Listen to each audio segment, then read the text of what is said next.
Welcome back, everyone. The top of the hour. Joining us today is Dr. Steve Joordens. From the University of Toronto. I'm gonna read his bio. Dr. Joordens, are you there? You are. Good to see you. Thank you so much for taking the time. Yeah, great to be here with y'all.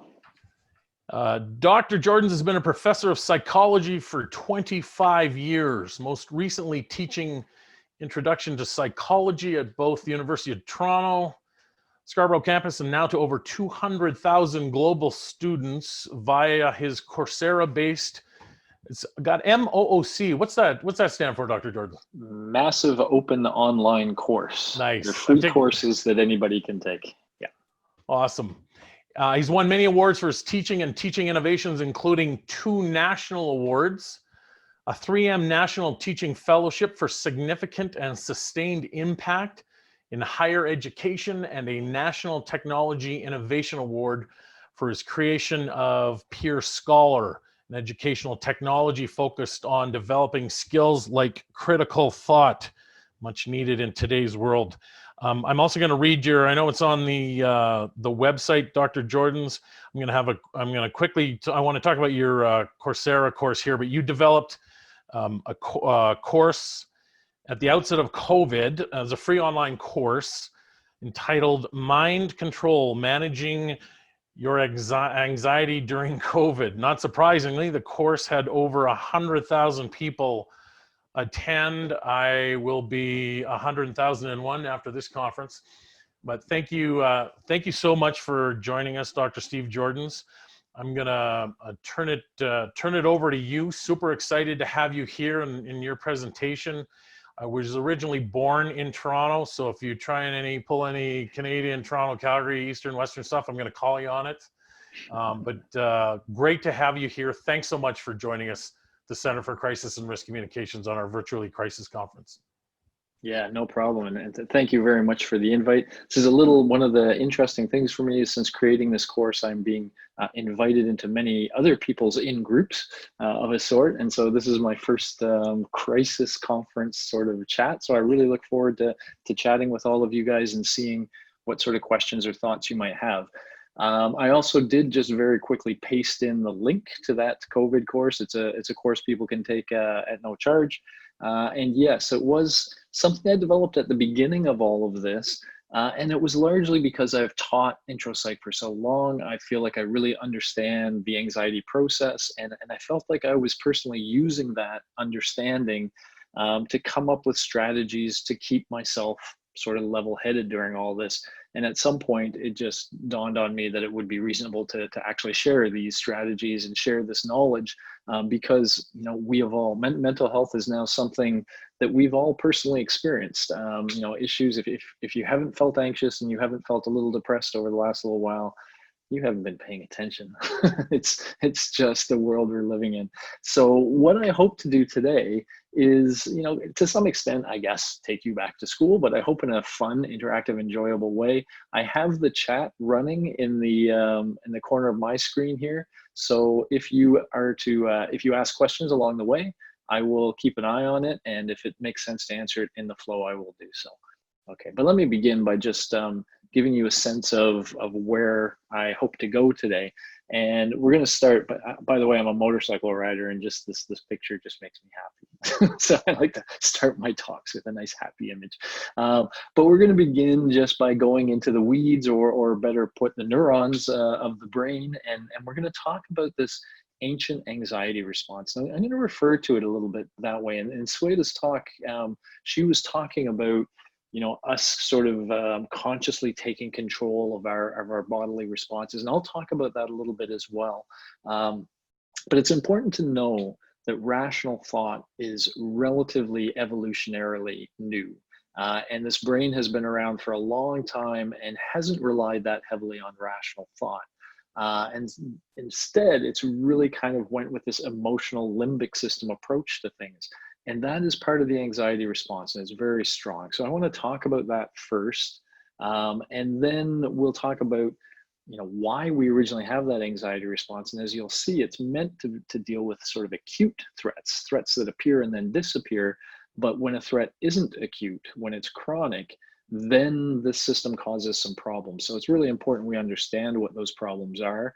And they will basically tell us, okay, we cannot allow anxiety to be chronic. If we do, bad things happen. We do, much as Sweta suggested, we do have to find ways of consciously driving this vehicle that is our mind and body. And so often we're a passenger, and we have to learn how to take the wheel a little bit. And so that'll really be the third step of the talk. And I hope to do the first two relatively quickly, and then, well, not relatively quickly, maybe half the talk for the first two, and then, really focusing on that third one at the end of the talk. Again, if you have questions along the way, just throw them in the chat and I will keep a look at it. Okay, so let's start here. Understanding the anxiety response. I am a firm believer that the first step to managing anything is to have an understanding of that thing and all the moving parts that are going on. And that really empowers you to then look at ideas that make sense in that context and that don't. So I like to start here and let's go back a bunch of years and sort of start in the caveman existence, because it is important to have a sort of evolutionary perspective on this. And when it came to survival in caveman days, there was essentially, most of the time they were worried about what you could call long-term survival, in the sense that they were gaining food, either hunting or gathering berries. They were getting stuff to keep themselves warm. And it was all this notion of, live another day and survive another day. But as you're going through that process, you're also occasionally encountering threats. And so these threats suddenly can make short-term survival more important than long-term survival.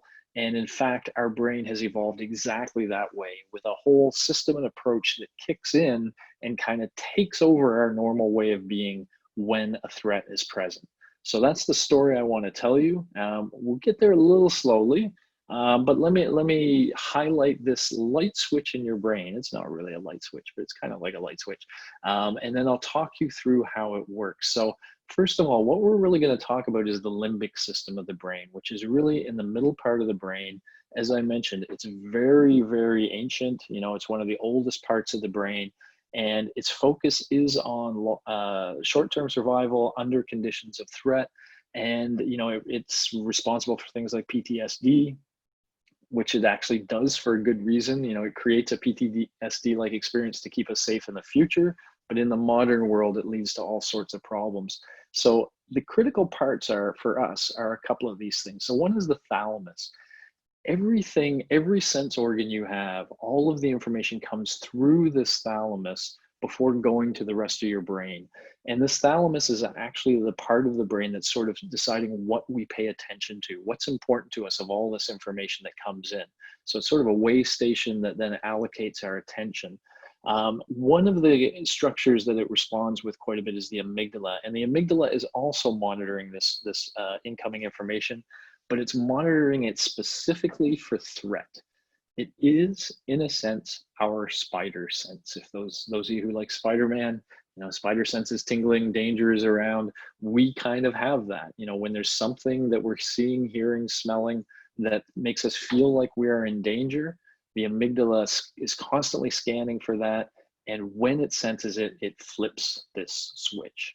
Okay, so what is the switch, and what does it flip you from and to? So now we gotta, I'm not gonna go too much in the weeds here, but a little bit. There is this system that our brain uses to communicate with the body. It's called the peripheral nervous system. And it has these two different modes of being. So first of all, when I say brain communicates with the body, I really mean the muscles of the body and the organs of the body. And so the brain can regulate those things. And so let me just sort of walk you through a story that will ultimately tell you what these two systems do. So let's say you've been at work, working hard, you come home at night, you're sitting on the chair, you're kicking your feet up, you're watching your favorite show, you're sipping your favorite beverage. In those sort of situations, you are in what we call parasympathetic mode. And at that time, your body and your brain are focused on the long-term survival of you as an organism. And specifically what that means is focused on digestion. So what we see is all of the organs of the body that are involved in digestion, right from the salivary glands in your mouth, you release more saliva, Your stomach is active, your gallbladder is active, your intestines are active, your bladder is active. And basically what these things are all doing is taking the food that you ingested during the day, separating out the nutrients from the waste, delivering the nutrients to the body parts that need it, and eliminating the waste. While this is all happening, you tend to breathe a little lighter, your heart rate slows down, and your pupils constrict. And this is just you kind of settling into your chair, relaxing. And with the pupils constricting, the way to think of that is the outside world isn't as important to you. This is when we daydream a little bit and just have a little bit of mental, relaxation going on. Now imagine you're in that chair and you're home alone, you're downstairs, and upstairs you hear one of your windows smash. Something has just smashed open the window. That would come into your thalamus, the amygdala would pick it up and sense threat, danger, and it would flip the switch, putting you into what we call sympathetic mode.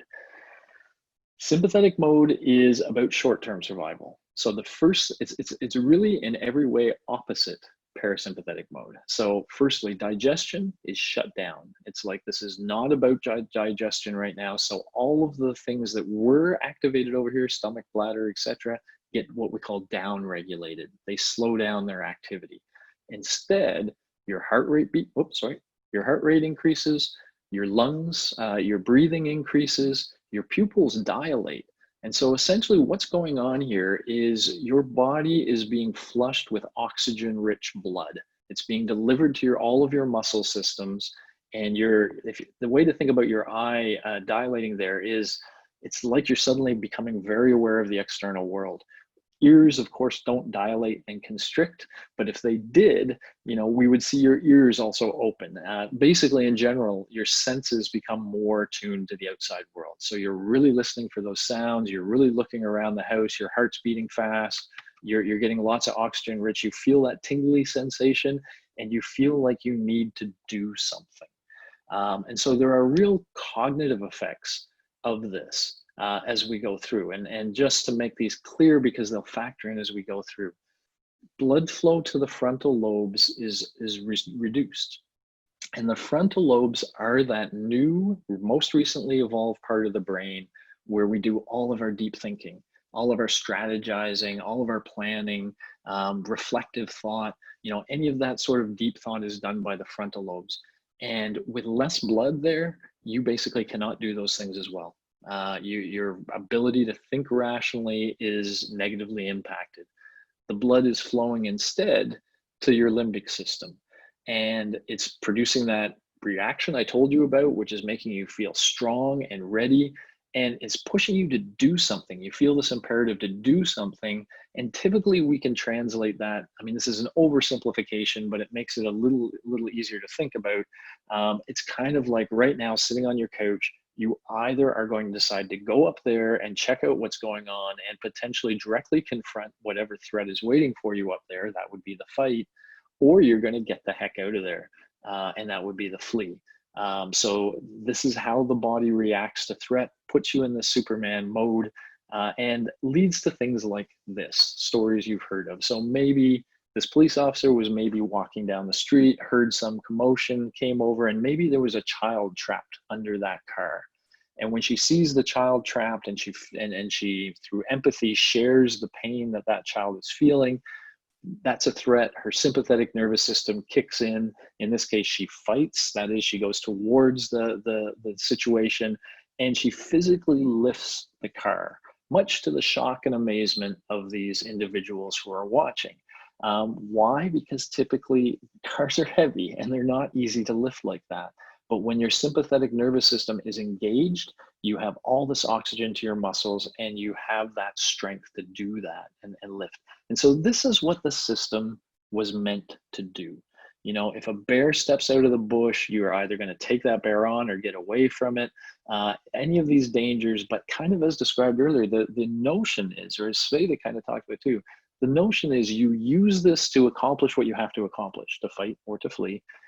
And then once you're safe after that, you go back to relaxation mode. Relaxation mode is the default way of being.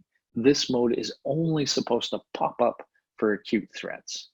So to summarize just this first part, this anxiety response is just the triggering of your sympathetic nervous system, and it's a basic survival mode to deal with sudden acute threats that must be defeated or escaped. Okay, so that's our starting position. The system evolved and helped us for many, many years, and it does, and it continues to help us in many situations. The problem is, it really turns against us when that source of anxiety is chronic. And the notion is, in our evolutionary times, there weren't as many chronic sources of anxiety. They tended to be much more acute.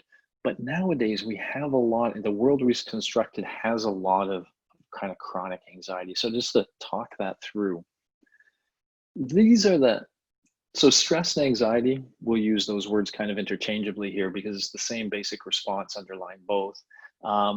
When we talk about acute stresses in the modern world, it's things like you have a presentation at work. And it is good to be kind of, people say, I feel nervous when I give that presentation. You may, but you're probably also energetic. You probably also come across as sort of big and strong. And as long as you're not fleeing, you're kind of fighting your way through it. And this gives you the energy and the vitality to kind of take that on. And similarly, some upcoming situation or event, an argument with a spouse, running late or stuck in traffic, or bears, that kind of thing is what it was meant to evolve for. Now let's, chronic stresses. Now we have things that don't go away. Bad relationships, stressful jobs, toxic home environments, living in a high crime area, poor sleep. Sleep negatively impacts everything, which we could talk about, or ongoing chronic health problems that you have, or maybe this little sucker, COVID. When we woke up to the threat of COVID, the first thing is we would almost rather a bear be in our driveway than COVID floating around, because at least a bear we understand. We know how dangerous it is. We have a sense of what to do and what not to do. With COVID, we had no sense of how powerful it was. We know it's dangerous to us. We don't really understand how to fight it, although we've kind of, essentially our health guidelines are our way of fighting it. That's as close as we can come to directly fighting the virus.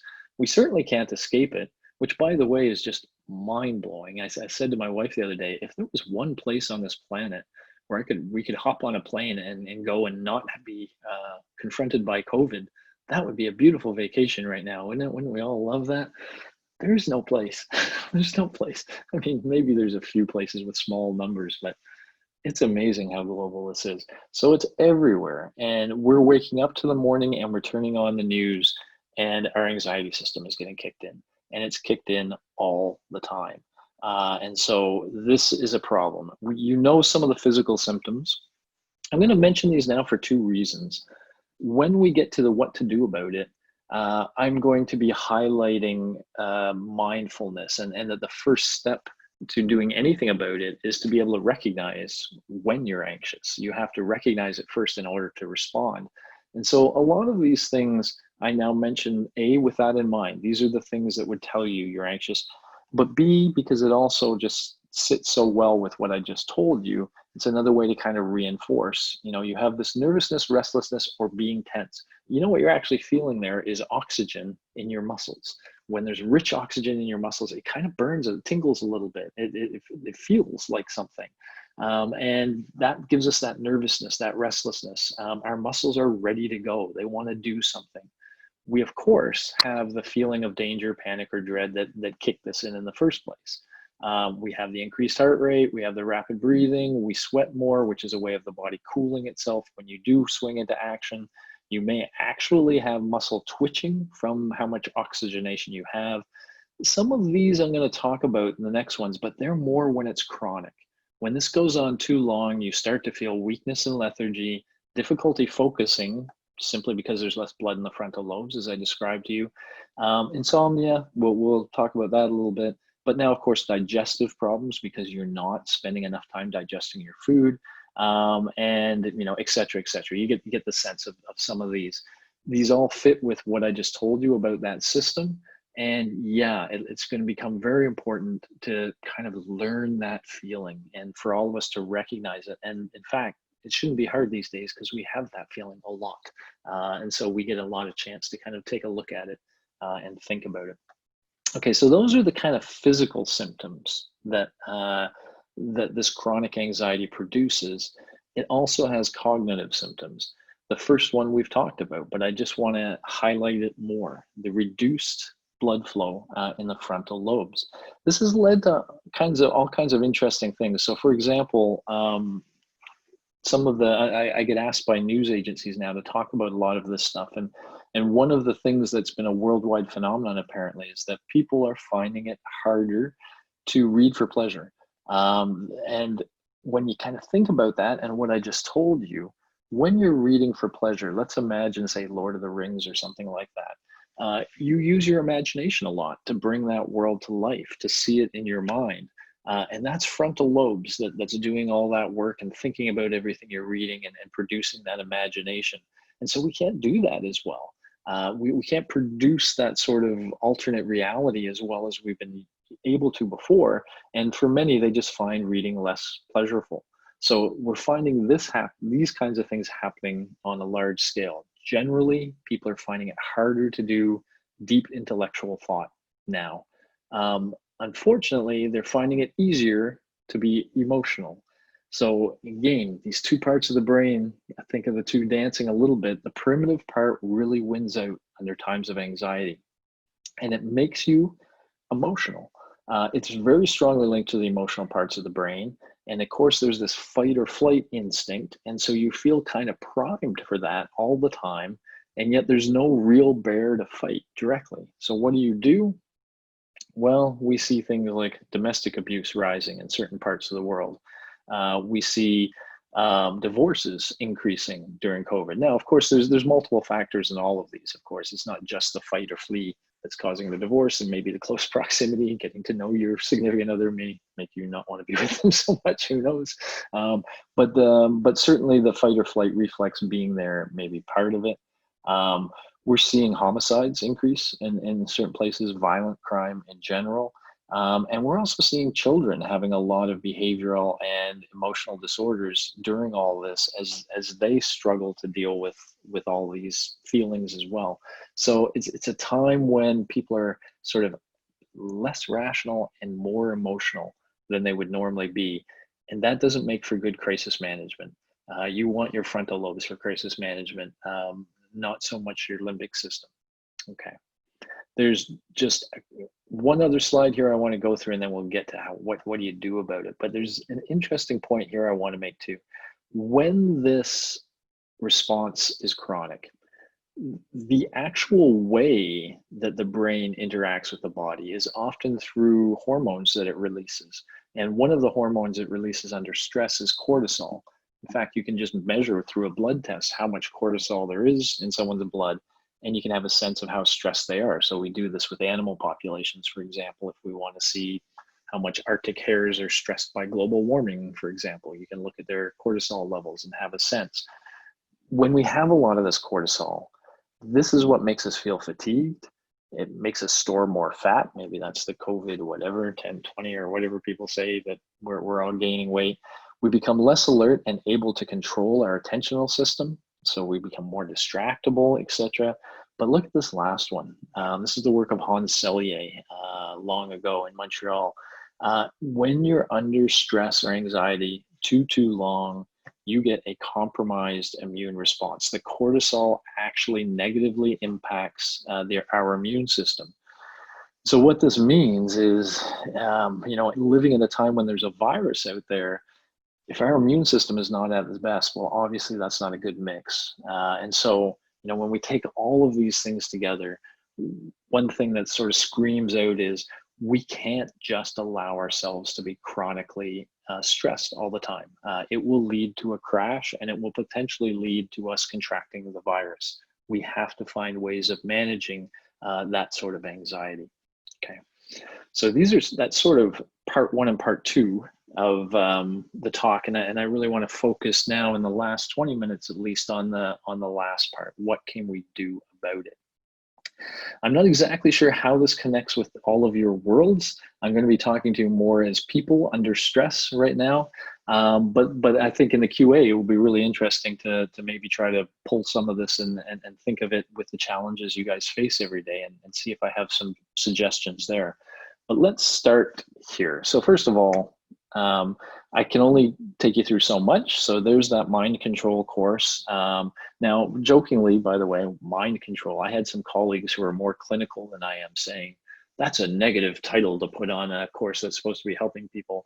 When I use the word mind control, as you'll see as I go through, I'm sort of playing on the Jedi kind of, you know, how dude had to go and learn how to use his mind to make his ship hover in the air and to do all these. So he went on this intense trip of learning how to use the force. And part of that was controlling his mind and the minds of others. That's what this course is meant to be. You controlling your own mind, you taking a driver's seat. And so I'm going to go through some of the parts in the course, but I can only do it, you know, now and 20 minutes. I can only touch on some of these things. So if you want the full story, there's the full course. Here's the basics. I mean, some of the things I'm going to tell you about are going to take a little bit of work, time, and effort. These don't really, although the middle one can be tricky, as we'll talk about. But the first thing, eat well. These are very simple things, but this is not a time for junk food and high sugar foods. Think of high sugar foods. You know, I just told you that your body's so anxious and ready to go and whatever. You don't want to bring a whole bunch of external unnecessary sugar into your system, which is just going to also kind of contribute to those feelings of you know, anxiousness and energy. Really a good time to really think about what are those top foods and bring those into your diet, because they have a very important kind of effect on you. I had one person in a talk I gave recently on this who was upset that I wasn't highlighting CBD oil, which I'll mention now because I did a little bit of research afterwards, and she was right that CBD oil is a very good calming, natural calming agent. So if you're really struggling, you know, that's a way you can naturally kind of approach it. Sleep well. Now, sleep well sounds nice. From a psychological perspective, I call insomnia the great multiplier. That whatever issue you might be dealing with, depression, anxiety, whatever it is, if you don't sleep well, it's much worse. That insomnia just kind of multiplies the negative effects. And so if we can get a good night's sleep on a regular basis, that really helps keep our mind on a sort of level basis. How do you keep a good night's sleep? Well, that's really where the third one comes. And I'll mention some funny sort of data to get you to think about this. Those people who have dogs tend to be more resilient, more mentally resilient. They have better mental health consequences and effects than people who don't have dogs. And when they try to figure out why, what is it that a dog does? You know, sure, there's the unconditional love and all that. But the other thing that they really found is that dogs force their owners onto a schedule. Dogs like to be walked at certain times of day. They like to be fed at certain times of day. And they really like a strict schedule. And so they will come asking you for these things when it's time. And generally speaking, they tend to synchronize us. They get us into a schedule. And so people with dogs tend to wake up at the same time. They tend to go to bed at the same time. They tend to eat their meals at the same time, day after day. And while that might not sound exotic for your body, it really what we call synchronizes your biorhythm, synchronizes the basic cycle that underlies your wake and alertness and other things. And then typically when you go to bed, your body is ready to go to sleep. I'm going to talk more about sleep in just a moment. But yeah, if you can get that one down, if you can get a good night's sleep every night, you've got a big leg up on sort of handling things. Okay, so these are just basics, but now let's get a little more exotic and talk about two different approaches to taking the wheel, as it were. So one approach, let's just kind of, so I have the mind body here because I want to stress that when the anxiety response is at its worst, it is a bit of a negative feedback loop that happens between the mind and the body. The mind senses something that is dangerous, potentially dangerous, and it puts the body into that sympathetic mode. But even then, the sympathetic mode itself almost makes the brain feel more anxious as well. It senses that the body is ready to fight now. And so it gets almost a little more ready for the event that's coming up, which pushes the body again. And we have this cycle that's going on, and we have to try to shut it down. either through the body or through the mind. And so I'm going to describe two ways that you can do that. One is going to be a formal skill learning approach, and that is learning to summon relaxation using your mind to put your body into relaxation. And if you can learn how to do this, then you can short circuit that whole cycle and knock you basically crowd out the anxiety by taking up the whole space with relaxation. So we'll talk quite a bit about that. And then what I'll talk about a little more quickly, but I'll give you a taste, is another approach, which is simply paying attention to how the environment is affecting us, figuring out those things that make us more anxious and those things that make us less anxious, and then using those latter things almost as medicine, using them strategically as a way of giving ourselves a break or an escape from anxiety. So let's talk about these two then, and we'll start with the first one. So I brought in Yoda. I bring in Yoda into my courses every now and then. You're going to see a lot of Yoda now. Anytime I'm trying to impress upon you this is a skill or something you know, mind control ability, I'll have my Yoda there throwing it out there. So here's Yoda. Luckily, I don't write like Yoda talks. I was tempted to, but that just seemed too silly for me. So I didn't quite go there. But the first step to controlling your stress response is to recognize it. This is true of both of the approaches I'll talk to you about. You probably know that concept of mindfulness. And sometimes people just throw it out and say, oh, mindfulness is great. Mindfulness on its own doesn't mean a lot to me. You become mindful of something, mindful of what your coffee tastes like, or you know, whatever it may be. And what I'm going to talk about is becoming mindful of your body and how your body feels. And so the first thing to controlling anxiety is to actually notice when it's there, which seems like it should be obvious, but remember what I told you, your frontal lobes are not doing well when you're anxious, and you tend to be in a more emotional state. And very often when people are anxious, they're not seeing it. Other people are. And so that's one of the things I'm going to highlight here is what I'm about to tell you, it really works well if you have a buddy system. If you have somebody that you're learning with, and you're willing to call each other out. Because once you have a good buddy system, then I can look at you and say, I think you're a little anxious right now. And if I just do that out of the blue, you're going to be, no, I'm not. And I'm going to start a fight because you're emotional and you want to fight or flee anyway. So you're ready to take me on if I criticize you for being emotional. But if we've agreed ahead of time, we're going to do this with each other. We're going to call each other out. And if I tell you you're emotional, that's your cue to kind of introspect and say, am I? Does it feel like I am? And so we have to have a sort of trust with our buddy that we're working together. We're not being accusational. We're trying to be supportive and trying to help that person recognize when they are under stress. And so what does that mean? What are the things to look for in ourselves or others? Again, this all links to everything you heard. No surprises here. But there's physical signs, a tendency to sweat more or nervous twitches that we talked about, smoking or drinking more than normal. We often self-medicate when we feel things aren't right and we turn to substances to try to help us, and eating too many healthy foods or having no appetite at all. Those are a few things to look at, but also the emotional signals. Are you or somebody else more irritable? Do you lose your temper more quickly than you used to? Are you continually worrying about things? Is your mind full of negative sort of thoughts? And have you lost your sense of humor? Or you or they are uncharacteristically unconfident in themselves? So these are things to kind of see, and we tend to recognize them better in others than in ourselves. And when people point them out in ourselves, we tend to get defensive. So we have to be aware of that too, and try to not to do that, and to pay attention. So let's imagine, you know, that's the first step. You've gone through with somebody and you've agreed to go through this time when you're sort of calling each other out when you're anxious and you're paying attention. You can even set notifications on your phone to just beep every now and then and have that cue you to say, am I anxious right now? Let me pay attention. What's my body feel like? So taking those times to kind of check in, you want to get to a point where you can almost feel that anxiety raising in your body. Because when you're at that point, then you can say, oh, okay, now I want to do something. What do you want to do?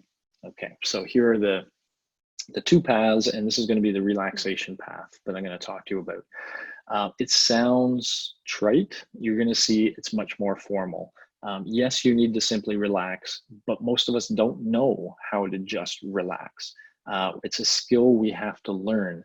But if you learn it, when I teach this in intro psych, I call it the skill of being cool. Because it is literally that. It allows you to respond non-emotionally in emotional situations. You are the cool person. And so it's a tool for keeping your cool. In fact, I have a course now for police officers where this plays a central role, teaching them how to be cool in situations where maybe those around them aren't. So how do you keep your cool? Well, let me go back and to the light switch. And let me just make this point first of all. Realize that these two things were almost like two sides of a coin. I mentioned earlier that I ride a motorcycle. One of the things they teach you early on when you ride a motorcycle is the motorcycle goes where you look. So if you are driving on a road and you see some pole on the side of the road and you start thinking, oh my gosh, I don't want to hit that pole's awful close. And if you start focusing on that pole and looking on that pole, you're going to hit the pole. Your motorbike will go where your eyes are. What you have to tell yourself is, no, don't look at what I'm afraid of. Look where I want to go. And if you look where you want the motorcycle to go, the motorcycle goes there. And so you quickly learn to put your eyes in the direction you want to go. Same idea here. If you're feeling really anxious, the system is engaged. You can't focus on the anxiety. If you start saying, oh my gosh, I'm anxious, I don't want to be anxious, I wish I'd be quit anxious, stop being anxious, stop being anxious, you're just feeding it. You're just you're having your eyes on the pole and you're hitting it. What you have to do is think of the opposite. And I've kind of told you what that is. It's that relaxed state. If you can say, okay, this is what I want. I want to get into the relaxed state. If you can push yourself into that, then you are flipping the switch back. And if you can do this successfully, you will turn off the anxiety response by turning on the relaxation response. A little counterintuitive, but it works all through things in many situations. By the way, if your dog ever runs away from you and you don't like that, and what you usually do is chase after it, when you chase after it, you're the security coming behind it. So the dog feels really secure continuing what it's doing because you're following along. If you run the other way, the dog is like, oh, what's going on? And it'll often stop and come chase you because so sometimes doing the opposite of what's natural is the right way to go. And that's sort of what's going on here. So now let's just talk about, well, how do you learn that? How do you go there? And I may have to mix metaphors on you here. I've already told you this, so we want to focus on relaxation. So let me give you a new metaphor, a new sci-fi metaphor. The transporter from Star Trek. We'll go from Star Wars to Star Trek. The transporter was this device you could stand in and it would bring you to some other place. We can do that in our mind. We can go to some other place, but our mind does that best if we really intimately know that place.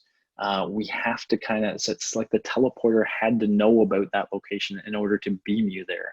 It can just beam you to some place you've never been before. That's kind of how our mind works. So we're going to have some steps here in order to learn how to relax. The first is to become mindful of the feeling of relaxation. So let me tell you how this actually works, and some of you can try it if you want. If you search on the internet, you can find things called guided relaxation inductions. They're just audio files. And I'll give you a very quick taste. I know time is tricky, but I'll give you a very quick taste, which would work something like this. I would ask you to lay down, relax, and then I'll say, starting from your feet, clench your feet really, really hard, like they're fists, like clench them right up until it hurts, and then hold it longer and keep holding it. And they should hurt. And then let go of your feet, let them relax, but mentally feel what that feels like. Feel what it feels like when the anxiety drains away and it's taken over by the relaxation, and really kind of become mindful of what relaxation of your foot feels like. And maybe even associate with a word like beach, some trigger word that we'll use. And now let's move up to your calves and let's clench your calves. And we do that same thing going up your whole body, all your muscle groups. We clench them for a while and then we relax them, and you feel that feeling and you associate it with a trigger word. This is you learning the location that we call relaxation. You're learning what that feeling feels like, and you're really kind of thinking about it deeply and connecting it to a word. As you do this a lot, and what I would recommend is do it just before bed. because that also helps you get the sleep. It puts your body into the right situation where you're more likely to sleep. Also use it anytime you're feeling stressed, anytime you're feeling anxious, go do this guided relaxation for a bit. What you will find is if you do this regularly and you practice enough, it will become an automatic skill. Kind of like what we used to talk about, like if you're angry, count to 10. You know, it's more like when you feel that anxiety, you can then say, okay, hang on, beach, beach, beach, and you can flood your body with relaxation instead. And you can literally banish the anxiety from your body, which tends to clarify your mind because it's this loop. So this is a very formal approach, but it really just involves listening to one of these audio tapes regularly, and you'll enjoy that. That'll be an enjoyable experience. It almost feels like you had a massage without leaving your home, some sort of cognitive massage of your body. So that's the formal approach I would recommend. The other thing that I only have a few minutes to hit on, but I think it's a pretty pretty intuitive point anyway, is that there's a less difficult approach, I guess, although I think learning that skill is very valuable.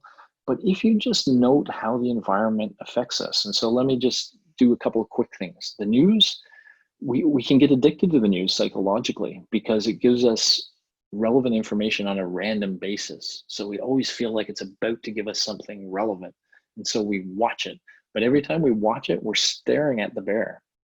We're basically being reminded of the threat every single minute. And so it really kind of kicks up that anxiety response. It might also be true of things like maybe you have to go into work every now and then. And I suspect this is not your work environment. I certainly hope it's not. I hope people at least would be wearing masks at the very least. But it could be that, you know, having to go into work, that you notice that when you are in work, that's when your anxiety reaction kicks up. So certain stimuli can kick up that anxiety response. Those are ones we want to budget. There's things we may have to watch some news. We may have to go into work. But if we can minimize how often we do that, and then maybe right after we do it, if it stresses us out, maybe that's a time to do guided relaxation to kind of cleanse that from our mind, or to engage in some other activity that takes us somewhere else. So just example, here's binge watching Netflix. If that's your thing, that's perfectly cool. We all have activities that when we're doing them, that's all we're thinking about. Those things are medicine now. They give us a break from COVID. So if you have an activity, you know, one of mine is I've learned how to use GarageBand. I'm writing songs in the basement. I go down in the basement with that. That's my world. That's all I'm thinking of. COVID disappears. And it may only be a half an hour, but I could get a break during that half an hour, and we need those breaks. There are some breaks that are better than others. I like to highlight karaoke lately. I suggest people do karaoke with your family, mostly because it combines singing and then people laughing at each other. Laughter, singing, aerobic activities, those things are all extremely positive. They flood our body with positive endorphins that kind of counteract the cortisol. So these sorts of activities are real medicine. And if you can find anything that gets your family or you laughing, smiling, singing, dancing, doing anything aerobic, those are very, very good. I'm just throwing these ones out real quick. You can learn online. There's all sorts of opportunities to learn. And one of the things I mentioned there is sometimes accomplishing something makes us feel better. And so learning can be a way to distract our mind. It can actually do three things. It can distract us, take our mind somewhere like the Netflix thing. It can make us feel like we're accomplishing something, which is a sort of empowering feeling, which is very important for mental health. And it can give us access to a community of learners, a discussion group of people who are talking about the course. And so that can give you social contact, which is the last thing I'll just mention here quickly. It's physical distancing, not social distancing. We humans rely on our social networks to keep us sane, quite honestly, and to help us deal with threat and insecurity. So you should be trying to be as social as possible. You might not be able to be physically with the person, but rediscover telephones and connect with people, maybe those family members that you've let go distant or whatnot. This is a great time to connect with others and interact. Even again with discussion forums, with learning groups or whatnot, those social connections are very important to our mental health. So the bigger picture is, if you pay attention to these things and what they do to your mind, and when you get good at checking in, you can figure that out, then value those things that give you a break, and minimize those things that feed the anxiety. And you can, in a very rational way, use the environment now to affect your current level of anxiety. I know that was very quick. I went through a lot there, but I thank you all very much for coming out. I hope you learned something. I've got my email address there. And again, I know that was kind of an intro psych approach to crises, perhaps. So I'm really curious to hear any thoughts or questions y'all might have about how this might apply in your world. Dr. Steve Joordens, thank you so much for that. We've got a couple of questions here. I would like to ask you, we do a lot of media training here at the Center for Crisis and Risk Communications. One of the things that, and you touched on it here, we acknowledge that feeling nerves, that means that you're engaged, and we ask our clients to reframe that as a positive. So that Yep. means that they care, and you talked about it in your presentation. We also have a saying that breath is the enemy of stress. I'm wondering if you can talk about breathing, and certainly would be involved in your evening meditation, but maybe you could talk about how important breath and breathing is. Yeah, I mean, you literally, when we talked about the two sides of that coin, the relaxation side and the anxiety side, one of the big differentiators was breathing. And there's a bunch of differentiators there, but it's pretty hard for us to mentally control our stomach or in our intestines or our gallbladder or even our heart, for that matter. Our heart to some extent, but breathing is something we have sort of direct conscious access to. It's part of our body that with very little training and work, we can consciously control. So we can learn to do deep, slow breaths, which are much more consistent with that relaxation side of things. And so it is one way, and this is what would naturally happen in a guided relaxation anyway. You would slowly, that would be part of the instruction, would be to take slow, deep breaths and such. And so that's one way of you sort of pushing your body over that way. I think if it's combined with some of the other things you can get from guided relaxation, so you have that deep breathing, but you also have learned what that feeling should feel like, and how to kind of pull it over you like a blanket, which sounds kind of weird, but it's sort of true. Then that's really good. But breathing is the great first step. And you mentioned meditation. I would say things like meditation are also fantastic, but I would add what the guided relaxation approach gives, and that meditation sometimes doesn't, is meditation will give you relaxation in the moment.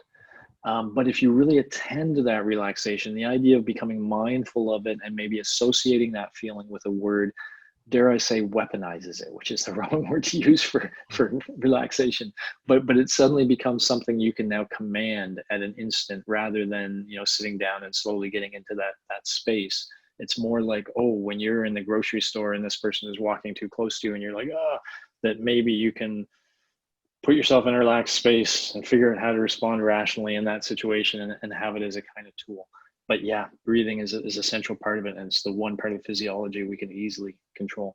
I wanted to mention something else really quickly that we could maybe kick on if you want to, but you brought up the communications, and I know that's a big aspect. In my police course, I teach them to become aware of their anxiety, and I teach them the relaxation approach to kind of reining it in. And then I teach them an approach to try to rein in the anxiety of others around them. And that approach involves active listening, just a form of communication where you're not trying to express your perspective to somebody else. You're trying to truly understand theirs. And if you take the time, and so you may be asking them questions or whatever, but you're asking the question to better understand their perspective. When you do that with somebody, when you take that communication approach, it tends to lessen their anxiety, because a big part of the anxiety of confrontational communications especially is people want to be heard. They really want you to hear what they have to say. And if you give the signal, I'm listening, and I'm listening deeply, then that tends to relax that other person, and they try to express their position rationally. So almost like breathing takes you to the relaxation thing, attempting to think rationally kind of brings you there too. And so communication, the aspects of communication can be used to kind of reduce anxiety in others. I'm sure you've heard of it. There's a great video on YouTube called "It's Not About the Nail," if you haven't seen on emotional listening, exactly what you're Yeah. describing. Well, we can put it in the, I'll type it in the chat box here, but fantastic point. I'd like to touch on one other thing that you brought up, and that's the support group, the peer feedback Yeah. group. And it's so critical in 2020, often difficult for people to do, and I'm gonna put myself in this category, often difficult for men to do, right? To reach out and ask for that feedback, that mirror, I'll call it, holding up that loving mirror for your friends or your family. Say, hey, look, this is what I see, what's going on. I wonder if you can explore that a little bit more, because it's something that I'm personally very interested in and committed to. I get together every Tuesday with a group of friends. We go for dinner and we do a real check-in on our lives. How's it going? And we've gotten to, there's a terrific bond there of friendship. But it's great when someone can say, hey, Jeff, I've noticed you're a little on edge lately. What's going on? Something like that. It's been enormously helpful to me, just in even having someone acknowledge that they can see that I might be under stress a bit. I'm wondering if you could talk about that a little bit. Yeah, it's always a tricky line to walk, and good friends that we trust have already kind of gotten to a point. So there's sort of two aspects of what you say. It can be tricky if you don't know someone well and they are, saying you seem a little tense or something. Then it seems like some sort of attack, and we tend to react in a negative way. But if it's somebody you really know and trust and have a deep relationship with, and you have the sense that they have your best interests at heart, then when they say these sorts of things, we tend to be less defensive. And so, part of what you mentioned, that peer scholar program I've created, that's all about students giving each other critical feedback on their work and then trying to learn from the critical feedback they receive. And that's not natural, because most of us react to feedback like it's another threat, like it's an attack. And you have to learn not to do that, to say, okay, maybe it's not great for me to hear that people are thinking I'm struggling a little bit. Maybe I feel a little bad about projecting that. But maybe it's a reality too. And maybe it is something I should be aware of and think about. And if it's delivered in a caring way, and having that sort of support group is so critical. You're really lucky to have it. There's so many people going through this crisis alone, and they're struggling because they don't have that group of people. So two great things there. One, having the group, but two, having the extra set of eyes, because again, our emotional being is old and ancient and will take over in a minute. Right. And our frontal lobes won't even notice it happening. We will be caught up in the emotions of the moment. And it sometimes takes somebody else to actually see and point it out. If you're formally learning about all this together, then I think it becomes a little more fun. You could be like, look, your sympathetic nervous system, there it is. And you're like, no, it's not. Okay, I guess it is. So I think that can help too. Yeah. That's awesome. Dr. Steve Joordens, thank you so much for your presentation today. Thank you for your critical work that you're doing and for taking the time to share that with us. And really, really appreciate that. Thank you so much again. I hope we get a chance to meet in person when we come out of COVID here, but that's fantastic, and continue your great work. Thanks so much. Thank you. Thank you. And thank you, Megan, as well, for all your help in the preparation. Cool, guys. Awesome. Thank you very much. Stay with us. We're going to take a quick 5-minute break. At the top of the hour, we've got Dr. Sadi Maruth Kabalan, Dr. Cabby, as he's affectionately known here at the CCRC. My colleague Ben Morgan is going to introduce him, so we'll be back in about 6 minutes. Thanks very much.